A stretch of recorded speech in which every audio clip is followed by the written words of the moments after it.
Di mata hukum, orang yang melakukan kejahatan dan terbukti bersalah maka orang itu harus dihukum. Tapi jika orang tak bersalah mendapat hukuman, itu adalah dosa besar. Hukum dimanapun tak akan mengizinkan hal itu. Bahkan jika 100 orang terbebas dari hukumannya, itu lebih baik daripada 1 orang tak bersalah yang dihukum. Terdapat banyak kisah seperti ini di berbagai pengadilan di seluruh dunia. Dan India menjadikannya sebuah film dengan judul Gumrah. Film ini dirilis pada tahun 2023 dan dibintangi oleh Aditya Roy Kapoor. So, buat kalian pecinta film India dan ingin tahu alur film Gumrah ini, jangan kemana-mana dan seperti biasa, kita langsung saja ke alur filmnya.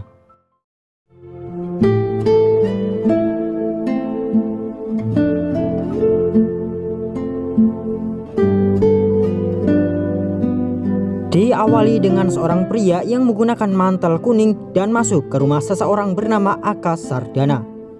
Pria bermantel kuning itu langsung menyerang Akash dan menghabisinya menggunakan sebuah obeng.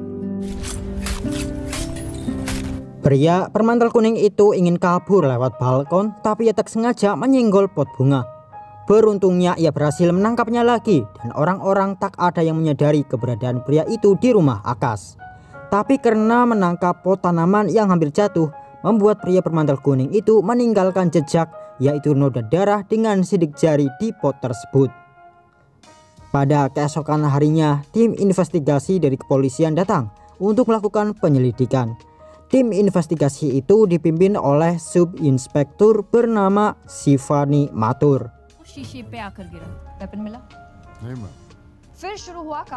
Tapi di TKP tak ada apapun. Semua bukti telah disingkirkan, bahkan lantai rumah Akash disiram air oleh pelaku untuk menghilangkan jejak dan sidik jari. Diketahui Akash baru menarik uang tunai sebesar 2 juta rupiah dan uang di brankas hilang. Sehingga polisi menyimpulkan jika motif kejahatan itu adalah perampokan. Tapi jika dilihat dari luka yang dialami oleh Akash, penyerangannya itu seperti orang yang balas dendam. Inspektur Shivani lalu memanggil para tetangga Akash untuk dimintai keterangan. Beberapa orang tak tahu sama sekali jika terjadi pembunuhan. Mereka juga tak mendengar keributan apapun. Hingga akhirnya terdapat seorang lelaki yang ketika ditanyai di mana ia ketika Rabu malam saat terjadi pembunuhan Akash, lelaki itu menjawab sedang di rumahnya bersama kekasihnya. Lelaki itu menunjukkan foto yang ia ambil di malam itu. Beruntung bagi Inspektur Shivani, di foto sepasang kekasih itu ada pria bermantel kuning sedang berada di rumah Akash. Sehingga tersangka pun dapat diidentifikasi. Inspektur Shivani melaporkan hal itu pada atasannya yakni SCP Yadav. Ketika melihat foto pria bermantel kuning, SCP Yadav terlihat terkejut dan menyebutkan nama Arjun Sehgal. Arjun Sehgal? Sir, आप जानते हैं इसे? उम्र 28 साल, इंजीनियर है. Ternyata pria itu bernama Arjun Sehgal dan Pak Yadav yang mengenal Arjun langsung memerintahkan anak buahnya untuk segera menangkap Arjun Sehgal. Shivani langsung menemui Arjun dan langsung membawanya ke kantor polisi. Arjun dimasukkan ke sebuah ruangan yang tak terawat dan dibiarkan di sana selama 5 jam.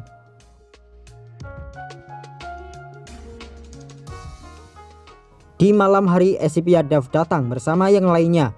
Ia menanyai Arjun apa masalahnya dengan Akash Sardana. Arjun menjawab ia tak mengenal Akash. Dan waktu ditanyai keberadaannya di Rabu malam tanggal 2, Arjun menjawab ia baru pulang dari pesta dan di jalan ban mobilnya kempes. Saat itu hujan turun dan dongkraknya rusak. Arjun menghabiskan 3 jam di sebuah jalan bernama Nur Manzil dan ditambah baterai ponselnya habis. Itulah alibi yang diberikan oleh Arjun.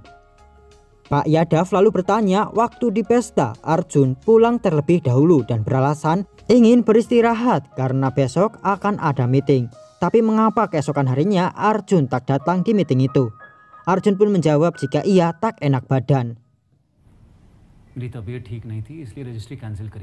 Para polisi hanya tertawa mendengar alasan Arjun. SCP Yadav lalu bilang jika pada Rabu malam di tanggal 2 Akash Sardana dihabisi di rumahnya. Arjun menjawab, mengapa Pak Yadav mengatakan itu padanya? Apakah Pak Yadav ingin menjebaknya lagi seperti sebelumnya? SCP Yadav lalu melakukan skakmat dengan menunjukkan foto Arjun yang sedang di rumah Akash. Sehingga Arjun tak akan bisa mengelak lagi. Dan pastinya ia akan menjadi tersangka utama di balik terbunuhnya Akash Sardana. Kasus ditutup, ucap Pak Yadav. Para polisi yang lainnya lalu keluar dari ruangan itu dan Pak Yadav berkata pada Arjun, jika ia tak akan bisa lolos sekarang. Career warrior love life सब भूल जा full life jail में सड़ाऊंगा तुझे Pak Yadav lalu pergi, tapi tiba-tiba saja seorang polisi mengatakan pada SCP Yadav bila terjadi masalah di kantor. Saat Pak Yadav datang, alangkah terkejutnya ia melihat seseorang yang sangat mirip dengan Arjun. Polisi yang menangkap orang itu mengatakan bila namanya adalah Suraj Rana. Ia ditangkap dalam kondisi mabuk. Lalu ketika wajah Suraj diidentifikasi sebagai tersangka pembunuhan Akash, ia pun langsung dibawa ke kantor Pak Yadav yang menangani kasus Akash. Kini kepolisian menjadi bingung, siapakah sebenarnya yang menghabisi Akash Sardana, Arjun atau Suraj? Cerita lalu berpindah ke masa lalu, tepatnya 3 bulan yang lalu. Saat itu Arjun Sehgal bekerja di sebuah perusahaan sebagai teknisi. Ia bertemu dengan seorang wanita bernama Janvi Behel. Arjun menyukai wanita itu dan setiap hari Arjun naik lift yang sama dengan Janvi. Arjun akan naik sampai ke lantai 12. Meskipun sebenarnya Arjun bekerja di lantai 7. Ia melakukan seperti itu setiap hari sampai Janvi pun sadar bila ia selalu diperhatikan oleh Arjun. Mereka akhirnya berkenalan dan berkencan. Terlihat keduanya saling menyukai dan mereka berpacaran. Sementara di tempat lain, Suraj bersama temannya yang bernama Jadi bertemu dengan seseorang yang kita sebut saja dengan nama aslinya, yaitu Malik. Suraj mengatakan ia baru saja merampok mesin ATM dan diperkirakan ada 2 juta rupiah di dalam mesin itu. Ia meminta Malik untuk membuka mesin ATM-nya dengan cara diretas. Karena jika Suraj membuka paksa mesinnya terdapat teknologi yang membuat uangnya menjadi hitam bila mesinnya dibuka paksa. Jadi Suraj meminta Malik meretasnya layaknya seorang mekanik. Malik setuju, tapi ia meminta uangnya dibagi 50-50. Suraj dan Jadi tak masalah, tapi Malik kembali beralasan jika mesinnya baru bisa dibuka besok karena orang mesinnya baru akan bekerja di siang harinya. Pizza delivery वाले लग रहे क्या? आप रहने दो. Suraj tak sebodoh itu. Ia tak mau ditipu oleh Malik dan ia memutuskan untuk pergi dan mencari orang lain saja untuk membuka ATM-nya. Malik lalu menawarkan uang 200.000 rupiah sebagai jaminan. Dan akhirnya Suraj mau menerimanya dan pergi bersama Jadi. Benar saja Malik ingin menipu Suraj. Ia langsung membuka mesinnya di malam itu, tapi saat mesin ATM-nya dibuka, tak ada uang dan hanya ada kartu. Ternyata Suraj dan Jadi hanya menipu Malik saja dan mereka berhasil mendapatkan 200.000 rupiah dari Malik. Setelahnya Suraj dan Jadi bersenang-senang, mereka berjudi dan minum-minum. Lalu mereka duduk bersama dan berbincang-bincang. Jadi menceritakan dahulu toko di depan adalah miliknya, tapi terpaksa akan ditutup karena ada pelanggan yang mengajukan tuntutan karena toko Jadi menjual barang palsu. Suraj yang mengetahui hal itu mencoba membantu temannya. Ia mempelajari kasusnya dan akhirnya sebelum persidangan, Suraj meminta orang yang memberi tuntutan untuk berdamai karena toko Jadi memang menjual barang bekas dan barang bekas biasanya menggunakan wadah palsu. Jadi di tuntutan orang itu hanya tertulis kardus palsu, namun tak ada barang palsu yang dimaksud, sehingga itu bukan kasus penipuan. मेरा दोस्त एक कबाड़ी है और एक कबाड़ी की दुकान से तो डिब्बे ही मिलने हैं. Hanya orang itu saja yang kurang teliti saat membeli barang. Ternyata Suraj cukup pintar dalam bidang hukum dan karenanya toko Jadi pun terselamatkan. Janvi yang sudah menjalin hubungan dengan Arjun meminta izin untuk pergi selama 2 pekan. Ia akan pergi ke Mumbai selama 3 hari untuk reuni kampus dan setelahnya akan langsung ke Dubai untuk bertemu ibunya yang akan merayakan anniversary pernikahan dengan suami barunya. Arjun agak kesal karena itu artinya Janvi tak akan datang ke pembukaan kantor baru Arjun yang akan dibuka pekan depan. Janvi malah mengajak Arjun untuk pergi bersamanya dan bertemu dengan ibu Janvi. Namun Arjun tak bisa karena ia harus ada di dalam pembukaan kantor baru miliknya. Suraj dan Jadi sedang di jalan dan mereka sangat senang karena toko milik Jadi tak bisa dituntut dan akan kembali dibuka. Tapi tiba-tiba mereka ditabrak oleh kendaraan yang lain dan itu adalah ulah dari Malik. Suraj dan Jadi ditangkap dan Malik yang bersama anak buahnya mengancam Suraj untuk memberikan uang 2 juta rupiah sebagai ganti penipuan yang dilakukan Suraj. Jika tidak, Malik akan menghabisi Jadi. Suraj yang memikirkan keselamatan temannya menurut dan ia akan memberikan 2 juta rupiah kepada Malik.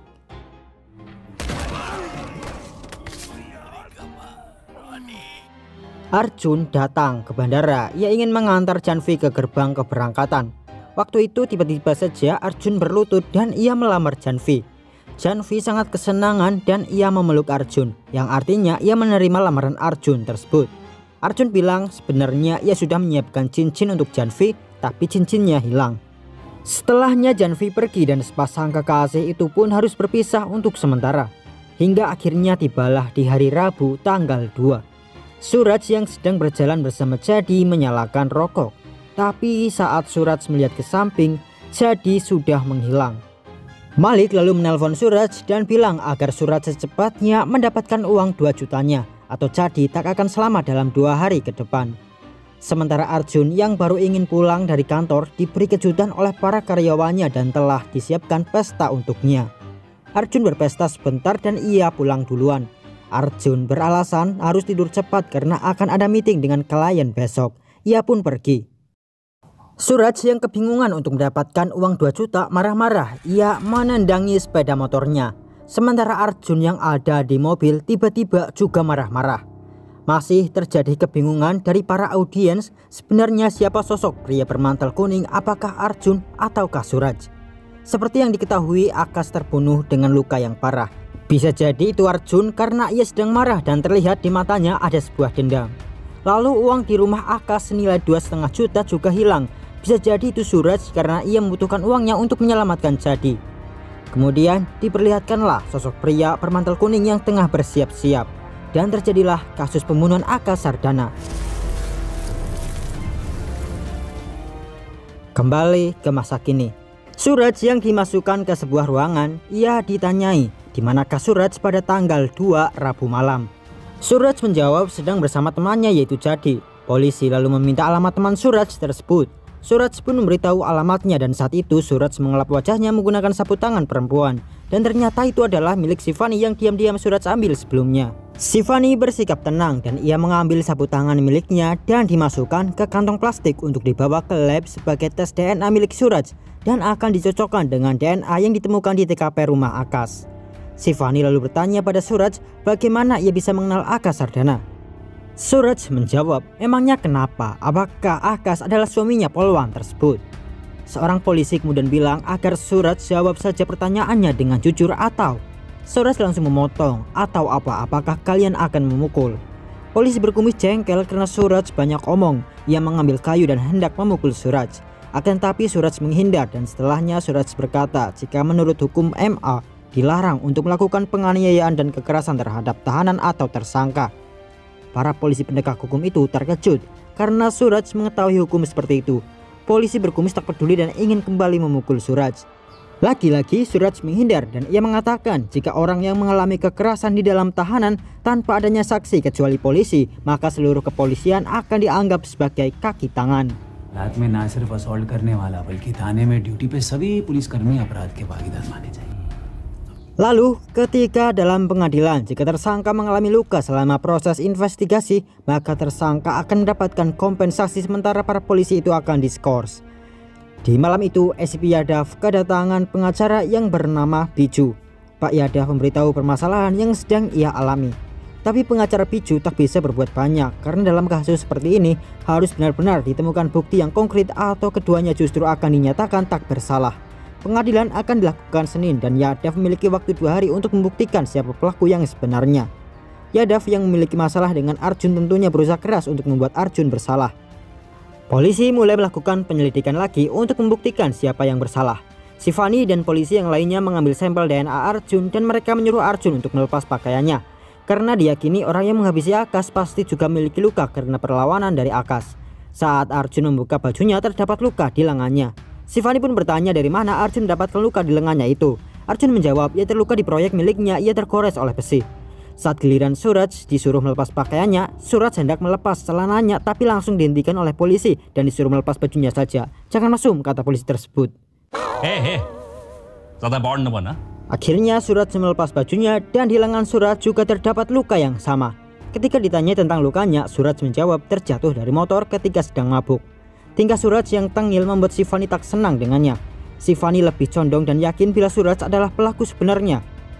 Inspektur itu lalu dihubungi oleh seorang dokter lab dan diberitahu jika di kuku Akash Sardana ditemukan rambut dan itu bukan milik Akash. Mungkin itu rambut pelaku yang tertinggal ketika berkelahi dengan Akash. Kini semuanya mulai jelas dan terdapat titik terang. Kepolisian pun langsung mengirimkan DNA Arjun dan Suraj untuk dites dengan rambut di kuku Akash. Polisi juga menggunakan anjing pelacak. Anjing itu dibiarkan untuk mengendus bukti-bukti yang ditemukan di rumah Akash, dan setelahnya anjing itu dimasukkan ke ruangan Arjun dan Suraj. Tapi anehnya anjing itu menggonggong terhadap keduanya, yang artinya keduanya memiliki bau yang sama. Cara ini tentu tak berhasil. Shivani dan anak buahnya lalu pergi ke tempat Jadi dan menanyai tentang Suraj. Dia mengatakan jika Suraj menjadi tersangka pembunuhan. Jadi tak percaya dengan hal itu. Ia mengatakan pada Rabu malam Suraj sedang bersamanya. नहीं ma'am ma'am ये नहीं हो सकता बुधवार रात को हम लोग यहीं पे बंद पड़े थे वो हमारे Shivani lalu pergi ke pusat CCTV di kota dan menanyakan tentang lokasi alibi dari Arjun, yaitu Jalan Nurmansil. Tapi di rekaman CCTV terlihat mobil Arjun ada di jalan itu selama 3 jam, yang artinya Arjun tak berbohong. Waktu para polisi untuk membuktikan siapa yang bersalah semakin sedikit. SCP Yadav melakukan kekerasan. Ia dan anak buahnya memukuli Arjun dan memaksanya untuk mengaku. Tetapi Arjun teguh dalam pendiriannya. Ia tak mau mengaku meski sudah babak belur dipukuli para polisi tersebut. Arjun bilang pada polisi Yadav jika sama seperti dahulu, cerita yang dikarang Yadav tak akan berguna. Yadav yang marah karena perkataan Arjun langsung mengambil tongkat dan memukuli Arjun dengan keras. Shivani yang melihatnya heran mengapa Yadav sebegitunya ingin membuat Arjun bersalah. Shivani dan anak buahnya lalu melihat mobil Arjun dan mencoba menggunakan dongkraknya. Dan ternyata benar, dongkrak milik Arjun rusak dan artinya Arjun berkata jujur. Hal itu semakin membuat Shivani yakin jika pelaku sebenarnya adalah Suraj. Shivani masuk ke ruangan Suraj dengan membawa alat penyetrum. Shivani bilang jika di malam Akash dihabisi, Suraj sedang mabuk bersama temannya. Tapi saksinya hanya satu, yakni Jadi. Suraj berkata bila inspektur itu tak percaya, dia bisa lacak lokasi ponsel milik Suraj di malam itu. Namun Shivani langsung bilang jika seseorang yang mengetahui lokasi ponselnya bisa dilacak, tak akan membawa ponselnya ketika melakukan kejahatan. Shivani berkata apakah ada pembelaan lain dari Suraj. Suraj hanya mengatakan bila ia manusia biasa, bagaimana lagi, ia tak bersalah, ucap Suraj. इंसान हूँ madam, detergent नहीं. कितनी बार सफाई पेश करूँ? Suraj pun disetrum oleh polisi anak buah Shivani. Meskipun Suraj dan Arjun sudah disiksa, keduanya tak ada yang mau mengaku. Shivani bertanya pada seorang polisi yang sudah lama bekerja di sana. Ia menanyakan mengapa Arjun berkata bila SCP Yadav berusaha menjebaknya. Pak polisi itu pun akhirnya mengatakan kejadian 8 tahun yang lalu. Dahulu putri SCP Yadav kabur bersama teman Arjun dan Arjun membantu pelarian mereka. SCP Yadav lalu menuntut Arjun atas dugaan penculikan, akan tetapi di persidangan putri polisi Yadav datang dan memberikan kesaksiannya dan membela Arjun, sehingga Arjun pun terbebas hingga sekarang. SCP Yadav telah menunggu momen ini. Ketika ia memiliki kesempatan untuk memasukkan Arjun ke penjara, ia pun sangat berusaha keras. Ia ingin balas dendam. मौका तलाश रहे अर्जुन को फंसाने का मौका मिल गया. Shivani dihubungi oleh dokter lab dan dikabari hasil dari tes DNA dari 2 tersangka, dan hasilnya keduanya cocok dengan DNA yang ada di TKP. Dan bahkan DNA 2 tersangka 100% sama, yang artinya kedua tersangka adalah saudara kembar. Seorang polisi ingin memberikan air pada Arjun, namun terlihat Arjun yang terbaring seperti tak sadarkan diri. Polisi itu pun mencoba membangunkan Arjun, tapi ternyata ia hanya berpura-pura, dan Arjun langsung menyerang polisi itu dan mencoba kabur. Sementara Suraj yang habis buang air kecil dibiarkan duduk di kantor polisinya. Arjun yang ingin kabur dicegal oleh Suraj. Arjun yang melihat Suraj langsung menyerangnya. Begitu pula dengan Suraj, dan kedua saudara kembar itu berkelahi. Terlihat dari tatapannya Arjun dan Suraj saling membenci. Perkelahian mereka berhenti setelah polisi memisahkan mereka berdua. Mereka kembali dimasukkan ke ruangannya masing-masing. Dokter di lab memberitahu Inspektur Shivani tentang tersangka yang kembar identik memiliki perbedaan untuk membuktikan siapa pelaku sebenarnya, yaitu sidik jari mereka. Shivani bilang mereka sudah memeriksa TKP dan tak ditemukan sidik jari yang cocok. Dokter itu pun berkata jika cara mereka dengan polisi berbeda. Jika orang dari lab yang mencari sidik jari di TKP meskipun samar akan tetap bisa diambil oleh mereka. Akhirnya para dokter di lab yang ditemani para polisi kembali ke rumah Akash untuk mencari sidik jari pelaku. Hal ini menjadi ancaman bagi Arjun dan Suraj karena salah satu dari mereka sudah pasti pelakunya, dan yang menghabisi Akash meninggalkan sidik jarinya di pot tanaman rumah Akash. Seorang polisi senior yang sudah bosan dengan hal seperti itu terlihat cuek. Ia malah teleponan dengan seseorang, tapi saat itu sinyalnya kurang bagus. Polisi itu pun naik ke atas dan ia teleponan di balkon tempat pot tanaman yang ada sidik jari dari pembunuh Akash. Tinggal tutup saja teleponnya dan polisi itu akan melihat cap darah di pot itu, maka kasus akan selesai. Tapi tiba-tiba Shivani datang dan menegur polisi yang teleponan saat bekerja. Polisi itu terkejut dan karenanya ia tak sengaja menyenggol dan menjatuhkan pot yang terdapat sidik jari pelaku. Pot itu hancur dan bukti satu-satunya pun hilang akibat kesalahan polisi itu sendiri. Di kantor polisi, Arjun dan Suraj ditanyai masing-masing oleh SCP Yadav tentang mereka yang ternyata saudara kembar. Mereka pun menceritakan masa lalu mereka dan cerita mereka sama. Dahulu keluarga mereka baik-baik saja, tapi suatu hari hubungan ayah dan ibu mereka mulai bermasalah. Pendapatan ayah Arjun dan Suraj mulai menurun, tapi ayah mereka tak mau membiarkan istrinya untuk bekerja. Karena hal itu ibu Arjun dan Suraj mulai berjudi, dan saat ia menang maka ia akan membelikan barang-barang baru untuk anak-anak kembarnya itu. Ayah mereka mengetahui hal itu dan tak senang, namun ibu Arjun dan Suraj tak peduli karena ia melakukannya demi keluarga dan anak-anaknya. Hingga akhirnya ayah Arjun dan Suraj menggugat cerai istrinya. Ayah Arjun itu memenangkan hak asuh karena ia memberikan bukti tentang istrinya yang senang berjudi, dan hal itu tak baik untuk mengurus anak-anak. Meskipun begitu, ibu Suraj dan Arjun selalu menemui anak-anaknya secara diam-diam. Arjun lebih condong pada ayahnya, sedangkan Suraj lebih condong ke ibunya. Suatu hari ketika Arjun dan Suraj pulang sekolah, ibu mereka datang dan ingin merayakan ulang tahun mereka berdua pada hari itu. माँ केक नहीं काटे क्या? Dia ingin mengajak anak-anaknya pergi ke restoran, namun Arjun tak mau dan ingin tiup lilin di tempat itu saja karena ayahnya sudah siapkan pesta ulang tahun untuk mereka. Suraj kesal karena Arjun tak mau pergi bersama ibu mereka. Akhirnya mereka meniup lilin di pinggir jalan itu dan setelahnya Arjun langsung pulang setelah memotong kue. Suraj bilang pada ibunya mengapa ibunya itu masih menyayangi Arjun. Arjun bahkan tak memperdulikan ibunya dan lebih menyayangi ayahnya. Ibu Suraj pun berkata, sama seperti Suraj yang mengkhawatirkan ibunya, Arjun juga sama mengkhawatirkan ayahnya. Suraj diberitahu oleh ibunya agar ia berjanji apapun yang terjadi jangan pernah tinggalkan Arjun karena ia adalah saudaranya. Suraj mengerti dan setelahnya ia pulang. Ayah Arjun yang mengetahui mantan istrinya masih menemui anak-anaknya memberikan peringatan dan ia memberi tuntutan pada mantan istrinya. Akhirnya surat dari pengadilan datang kepada ibu Arjun, di mana di surat itu ibu Arjun dan Suraj dilarang menemui anak-anaknya sekalipun. Jika ia nekat ia bisa ditangkap dan dipenjara. Ibu Arjun dan Suraj yang tak bisa bertemu dengan anak-anaknya sangat kesepian dan sangat rindu pada Arjun dan Suraj. Ia menelpon mantan suaminya dan memohon agar dibolehkan bertemu dengan kedua anaknya. Tapi ayah Arjun dan Suraj bersikeras dan tak pernah mau mengizinkan Arjun dan Suraj untuk bertemu dengan ibunya. Ibu Arjun dan Suraj menderita karena hal itu dan tak bisa menahannya lebih lama lagi. एक बार बात करा दो, आवाज सुन लूंगी ना, नींद आ जाएगी। बस एक Ia overdosis dan meninggal. Karena kepergian ibunya, Suraj menjadi orang yang berbeda. Ia mudah marah dan selalu memberontak. Dua saudara itu sering bertengkar dan berkelahi. Suraj selalu melawan ayahnya dan ayah mereka menyalahkan dirinya sendiri atas kondisi Suraj dan hubungan buruk kedua anaknya. Suraj dan Arjun saling menuduh jika saudaranya orang yang berperilaku buruk, pembohong dan memiliki gangguan kejiwaan. Mereka saling mengatakan jika saudaranya pernah dirawat di rumah sakit jiwa di Delhi, padahal memang dua-duanya pernah dirawat di RSJ tersebut. Shivani menelpon RSJ Delhi dan menanyakan tentang Arjun dan Suraj. Seseorang dari rumah sakit jiwa itu membenarkan tentang keduanya yang pernah dirawat di sana selama setahun. Di RSJ Delhi terdapat kisah dari Arjun dan Suraj di mana salah satu dari mereka pernah menyerang seorang dokter bernama Lehwal menggunakan panah. Namun sampai saat ini belum diketahui siapa yang melakukan penyerangan itu. Polisi kembali menanyai Arjun tentang Suraj dan begitupun sebaliknya. Arjun berkata jika Suraj pergi dari rumah dan ia selalu berjudi dan mabuk-mabukan. Kehidupan Arjun baik-baik saja, ia memiliki karir yang bagus dan memiliki seorang yang ia cintai. Sementara Suraj dikatakan oleh Arjun selalu iri padanya. Karena itu Suraj selalu mengganggu Arjun dan ia akan membuat masalah untuknya.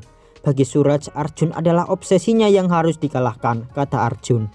Lalu Suraj yang ditanya SCP Yadav tentang Arjun mengatakan jika ia sudah lama tak bertemu dengan Arjun. Tapi argumen Suraj langsung dibantah oleh Arjun karena beberapa hari yang lalu Suraj datang ke rumah.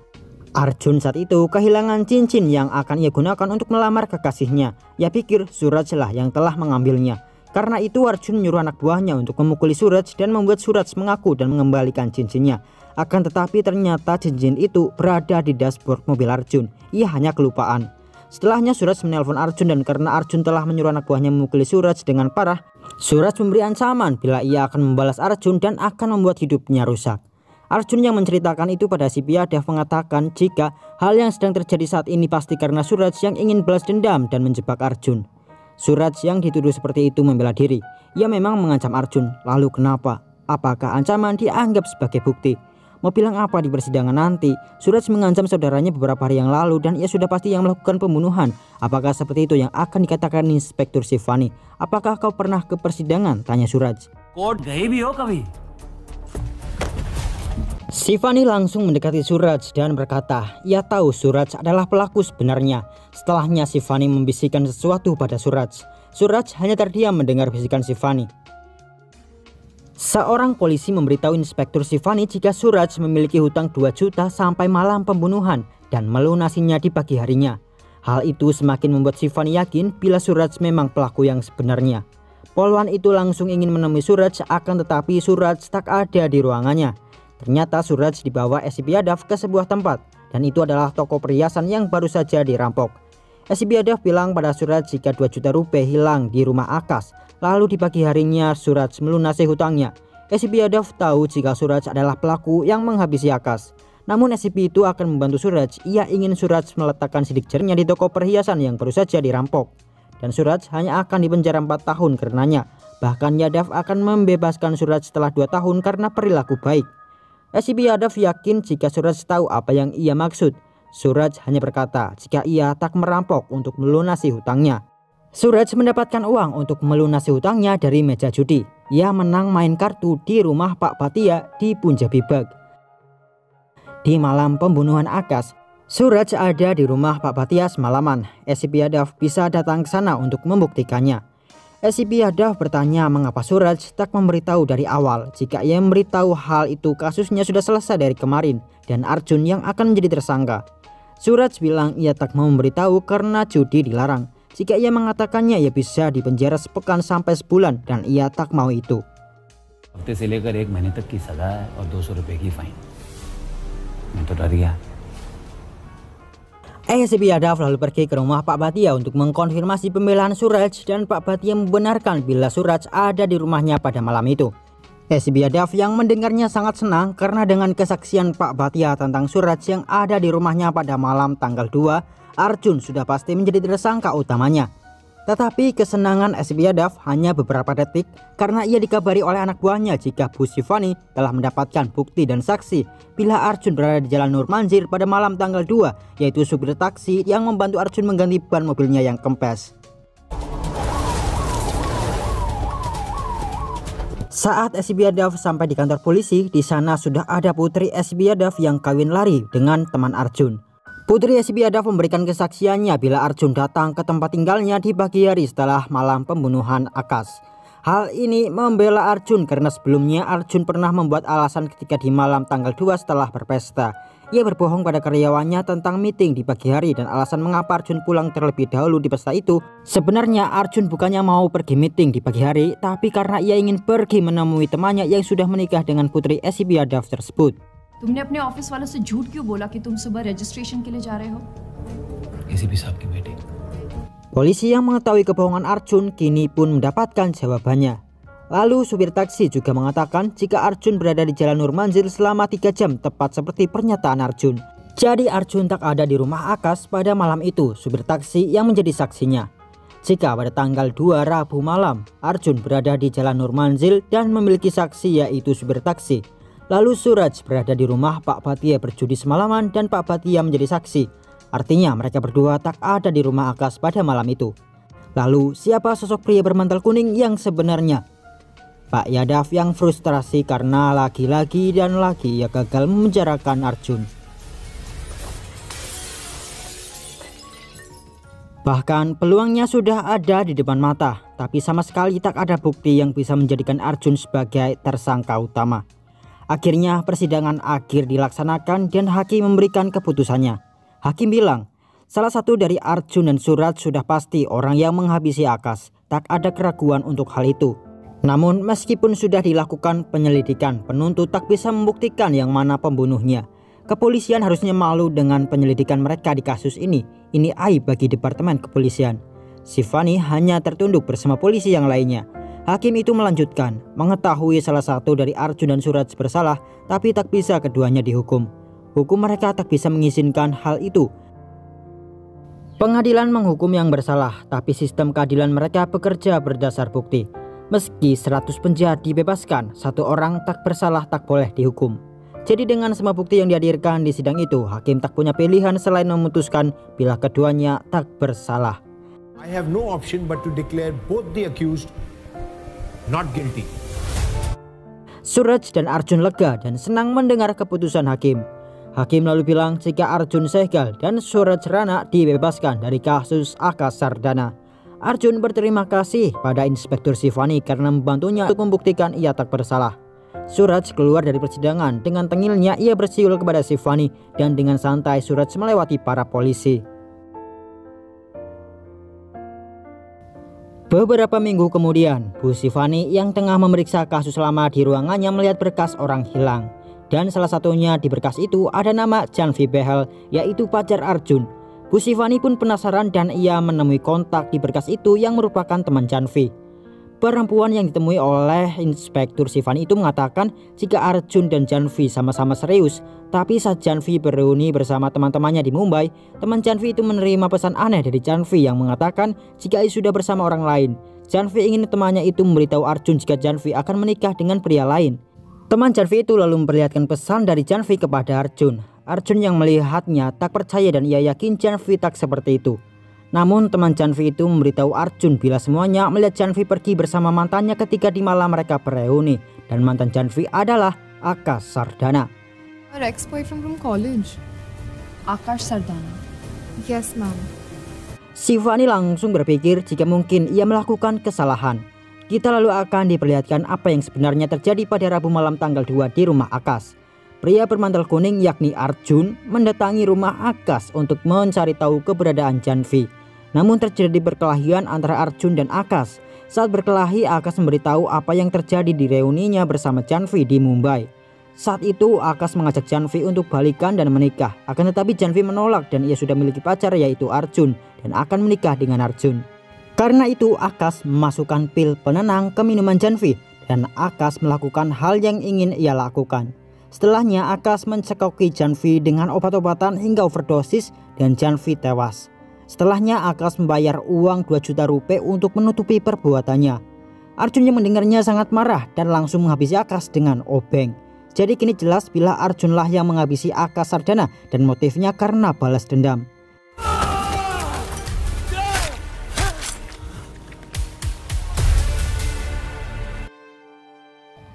Shivani mendatangi Dr. Lehwal dan menanyakan tentang penusukan pena yang dilakukan oleh salah satu dari saudara kembar. Dokter itu memberitahu bila di malam itu salah satu dari mereka datang ke ruangan dokter itu dan menyerangnya dengan pena. Akan tetapi dokter itu tak bisa mengetahui siapa yang menyerangnya, entah itu Arjun atau Suraj. Kedua saudara itu memang selalu bertengkar namun ikatan mereka kuat. Dan bila ada orang ketiga yang memiliki masalah dengan salah satunya, mereka akan bekerja sama sebagai tim. Di tempat lain Arjun dan Suraj bertemu. Saat itu Arjun berkata saat pertama kali Arjun melihat Suraj di kantor polisi, Arjun pikir Suraj membuat masalah. Tapi ia langsung mengerti ketika Suraj berbisik padanya tentang formula Dr. Lehwal. Suraj berkata mustahil sesuatu terjadi pada hidup Arjun tanpa Suraj mengetahuinya. Saat pertama kali Suraj mengetahui Janvi menghilang dan Akash dibaliknya, Suraj berpikir untuk menemui Arjun dan membicarakannya. Akan tetapi ternyata Arjun sudah bertindak dan telah ditangkap polisi. Suraj tahu Arjun telah menghilangkan buktinya, akan tetapi Suraj tahu betul bila polisi akan mencari bukti sekecil apapun. पर इन पुलिस वालों को मैं जानता हूँ, crime scene पर हर एक एविडेंस को सूंघ-सूंघ कर ढूंढते हैं. Karena itu Suraj meninggalkan pakaiannya di rumah Akash sehingga itu dapat membingungkan penyelidikan. Suraj juga melukai lengannya sendiri untuk memperumit kasus. Suraj lalu masuk dan saat ia mengetahui Yadav yang mengurusi kasusnya, ia langsung mengalihkan perhatian pada Inspektur Shivani. Ia sengaja mengganggu Shivani dan membuat Shivani yakin bila Suraj adalah pelakunya. Lalu saat Shivani berbisik pada Suraj bila ia akan membebaskan Arjun, Suraj langsung memberitahu ICP Yadav yang sebenarnya. Arjun bertanya, lalu sekarang bagaimana jika Shivani tahu permainan mereka? Suraj menjawab, Shivani pasti telah mengetahuinya sekarang, tapi itu sudah terlambat dan ia tak bisa berbuat apa-apa. Shivani itu pintar, tapi dengan kepintarannya ia membuat kesalahan besar. तुझे बचाने के लिए false evidence create कर दिया. Shivani membantu Arjun dengan mencari seorang supir taksi dan membuat kesaksian palsu. Shivani yang sadar ia dimanfaatkan oleh kedua saudara itu hanya menyesal, namun tak dapat melakukan apapun karena kasusnya telah selesai. Arjun lalu menanyai saudaranya mengapa ia melakukan hal itu untuk Arjun. Suraj menjawab ia melakukannya demi ibunya. Suraj selalu ingat pesan ibunya agar ia tak meninggalkan Arjun apapun yang terjadi. Dan bila ibunya masih hidup, ia pasti menginginkan hal itu agar Suraj membantu Arjun. Jadi Suraj lakukan semuanya untuk ibunya, bukan untuk Arjun. Arjun lalu memberikan rumahnya pada Suraj. Tanpa Janvi tak ada gunanya Arjun terus berada di sana. Ia akan pergi dan mungkin mereka tak akan pernah bertemu lagi. घर तेरे हवाले छोड़ के जा रहा हूँ. हम शायद फिर कभी नहीं मिलेंगे. Arjun pergi dengan mobilnya dan film pun berakhir. Baiklah teman, itu saja di video kali ini. Kita ketemu lagi di video berikutnya. Terima kasih dan sampai jumpa. See you next time buddy.